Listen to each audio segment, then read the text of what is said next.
So for video 6 in the series on factoring, what I want to look at is the difference of perfect squares. So we've already done, obviously 5 videos. So the first one, just to recap, was finding the GCF and then factoring a GCF out of a polynomial. The second video was factor by grouping. The third video was, let's see. Yeah, the third video was factoring quadratic trinomials where the lead coefficient was 1. The fourth video was factoring quadratic trinomials where the lead coefficient was not 1. And then the fifth video, the previous video, we looked at perfect square trinomials. So in this video, we're going to look at the difference of perfect squares. So back when you learn how to multiply polynomials, a lot of times you'll learn how to just multiply 2 monomials, and then you'll learn how to multiply polynomials. And when you're multiplying polynomials, a lot of times something will come up called special products. So these are certain situations where there's like a pattern that's going to occur. And the difference of squares is one of those. So remember, in this video series on factoring, we're looking at how to undo multiplication of polynomials. So in some ways, this is kind of like division of polynomials in kind of like a weird abstract way.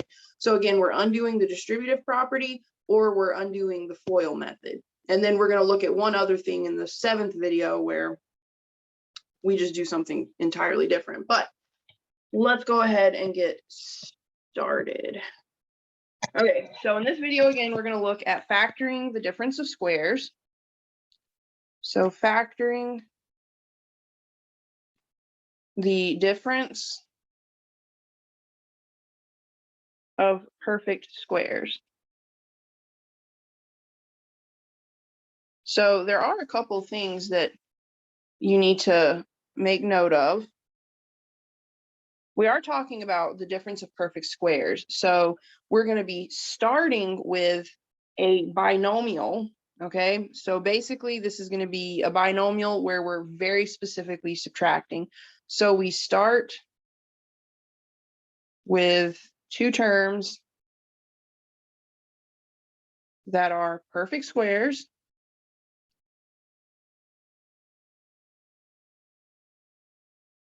That are being subtracted from each other.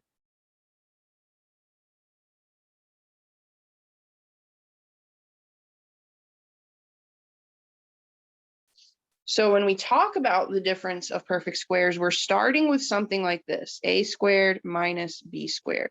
So a is a perfect square, b is a perfect square. Now to factor,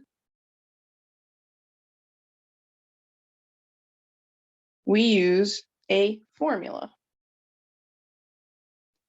So if I have a squared, and it has to be minus, we're talking very specifically about the difference of perfect squares, and difference means subtraction only. So if we have a squared minus b squared, we're going to end up getting a plus b times a minus b, where a is the square root of a squared and b is the square root of b squared. So basically we determine if we have the difference of perfect squares, we find the square root of those 2 terms, and then we subtract the square roots and we add the square roots, and those become the 2 binomials. So here we are undoing the FOIL method.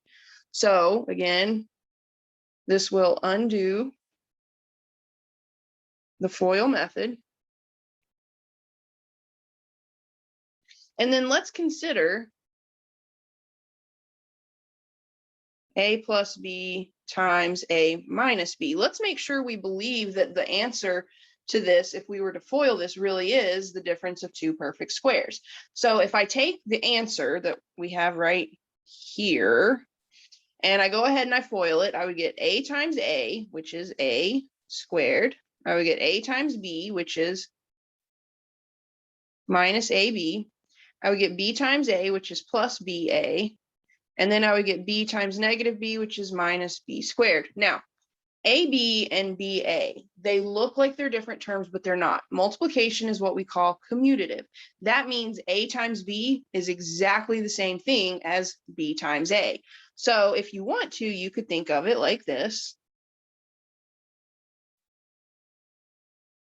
All right. And then if I take AB and I subtract AB, or if I take negative AB and I add positive AB, these AB terms cancel. And what I'm left with is, in fact, a squared minus b squared, okay? So at this point, we start here and we end here. So again, we're undoing the FOIL method. So it's like we're working the FOIL method backwards, okay? So I say, let's go ahead and start. We're looking at a bunch of examples here, okay? So let's start with something really simple, x squared minus 49. Now, first things first, we have to make sure that we do in fact have the difference of squares.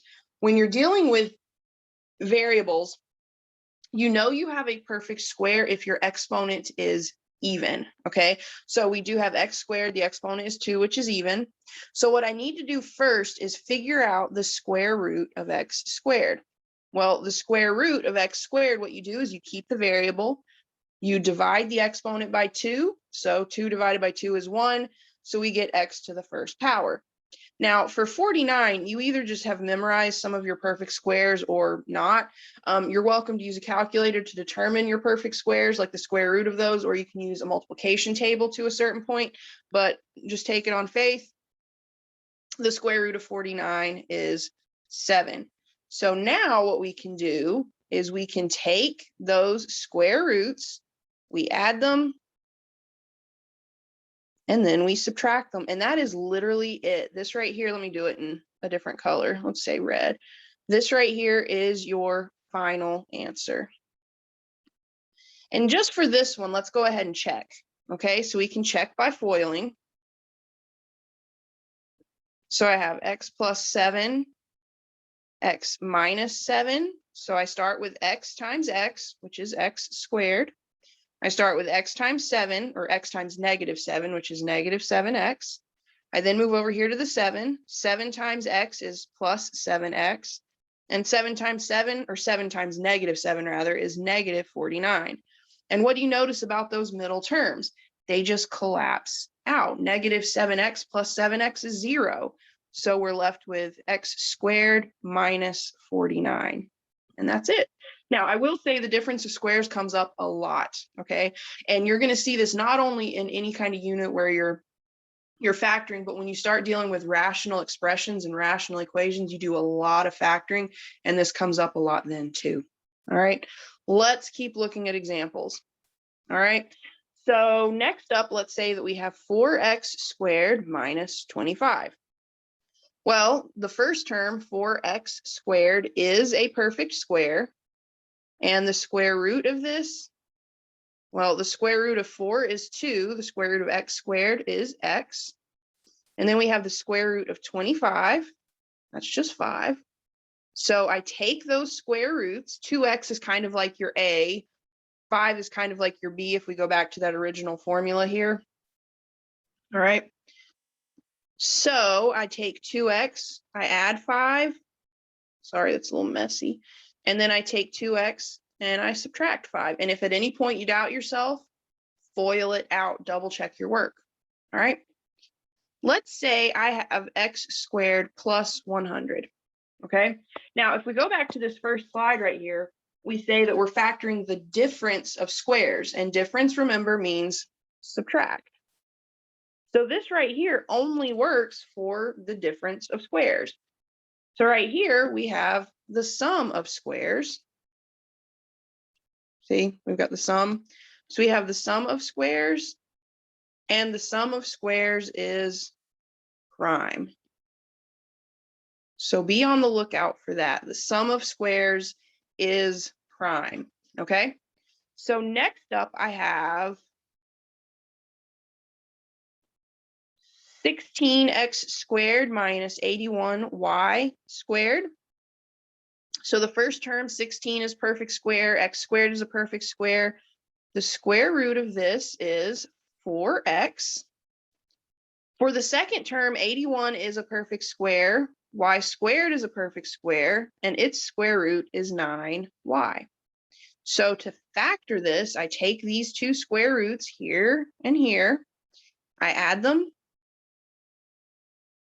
and then I subtract them. And that's it. So everything on this slide that's in red is your final factored answer, even this prime right here. And there you have it. Okay. So let's say I have x squared minus 121.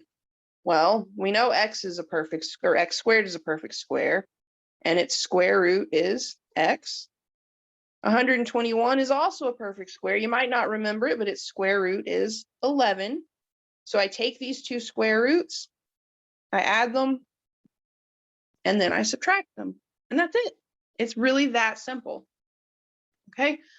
Next up, I have 125x squared minus 180. Now, if I look at 125, it is not a perfect square, okay? If I look at 180, again, not a perfect square, but I do have a GCF. 125 and 80 are both divisible by 5, okay?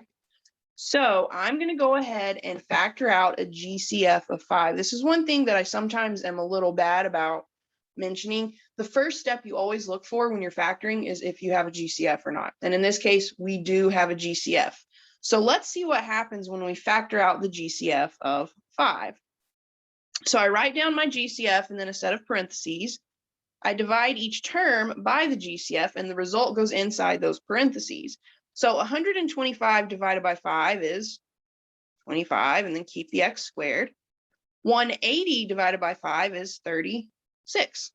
So now, is the stuff inside parentheses, that binomial in parentheses, is it a perfect square? Yes. So what I'm going to do is I'm going to drop down the 5. Well, I guess I'll bring the 5 over here instead of dropping it down. That'll be a little cleaner. And then I'm going to start 2 sets of parentheses.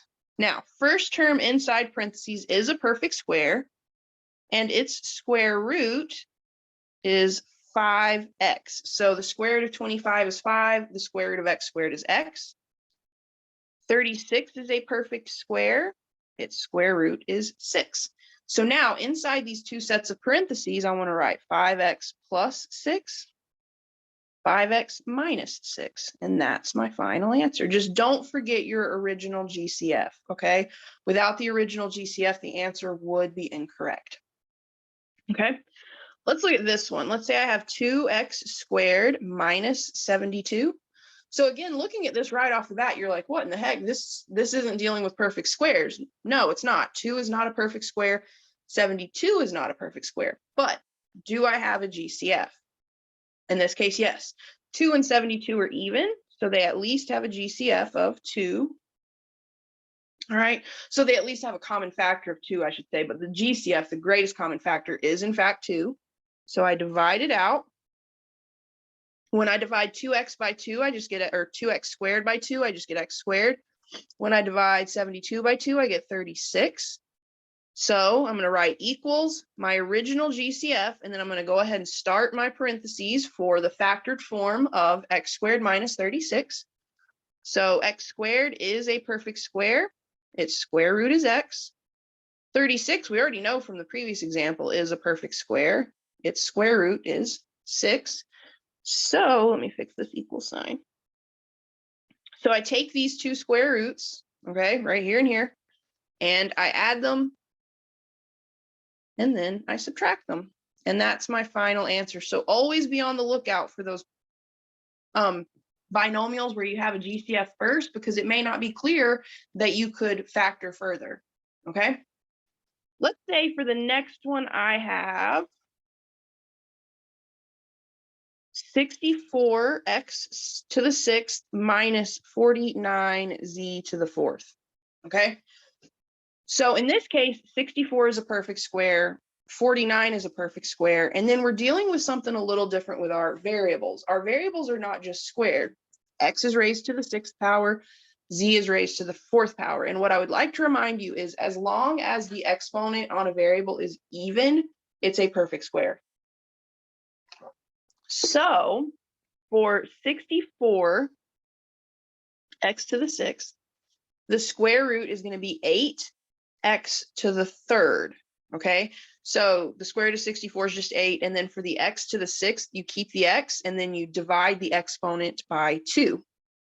For 49z to the 4th, the square root of 49 is 7, And then for z to the fourth, I keep the z and I divide the exponent by 2. So I would get z squared. So I take these two square roots here and here. I add them. And then I subtract them. Whoops. Subtract z squared. And that's it. All right. So these can get a little bit messy when you're dealing with kind of wacky variables and then, you know, coefficients on both of the variables, but the process is the same. Find your square roots, add the two square roots, subtract the two square roots. All right. Next up, let's say that I have, hold on, let me keep track of the problems that I have done. I don't want to lose track of anything. Whoops. All right, so let's try this next one. Let's say I have -1 plus 4x squared.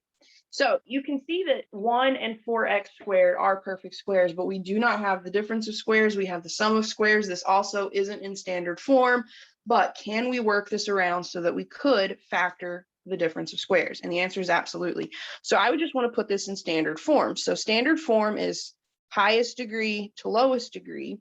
And when we put it in standard form, now we suddenly have the difference of squares. So you could have to manipulate a binomial just a little bit, but it really, once you rewrite it, everything's pretty easy from there. So we find the square root of 4x squared. So the square root is 2x. A lot of people sleep on 1. 1 is a perfect square. Its square root is just 1. So now we take these square roots, we add them, and then we subtract them. And that's it. That's your final answer. It's pretty easy. This is not usually something that students struggle with a ton. All right. Let's say that I have for this one, let's say I have x squared, y squared minus 16. So this is definitely the difference of squares. The only thing that's a little bit different about this compared to the previous examples is that your first term is the product of two variables, but they both have even exponents, so there's nothing really too concerning here. So for the square root of x squared, y squared, I just get xy. For the square root of 16, I get 4. So I take these square roots, I add them, and then I subtract them, and that's it. So most students don't really have a hard time with difference of squares. It's usually pretty easy for them, but definitely practice it, because a lot of times students make mistakes on the easy stuff. They just don't practice it enough, and then it becomes kind of like problematic for them a bit. So practice, make sure you know this inside and out, because it will come up a lot in your math future. Okay, for this one, we have -25x squared plus 1. All right, so this one is in standard form. We have the squared term first, the constant last, but we are not dealing with the difference of squares, and our lead term is negative, okay? And this has come up in pretty much all of the videos that we've dealt with so far. If your lead term is negative, you have to factor out a GCF that is negative. If you don't have a GCF, you still have to factor out a -1. So let's start by factoring out a -1. When I factor out -1, it changes my signs. So I end up getting -1 times 25x squared minus 1. And now we have the difference of squares. So I'm going to keep that -1. And generally, when you have a -1, you don't write the 1, you just write the negative. Okay. So square root of 25x squared is 5x. Square root of 1 is 1. So I'm going to take 5x plus 1 and 5x minus 1. Just don't forget that -1 that you factored out. And honestly, if it makes you feel more comfortable, you can go ahead and put the 1 there. But most textbooks are not going to actually put the 1 that you factored out. They're just going to put the negative that you factored out. So kind of be aware of that. All right, let's see. I've got maybe 3 more that I want to do. Let's try this one. 18x squared minus 8. This one is just another one where you have a GCF. In this case, the GCF is 2. So you factor out your GCF. 18 divided by 2 is 9, so I get 9x squared. Negative 8 divided by 2 is negative 4.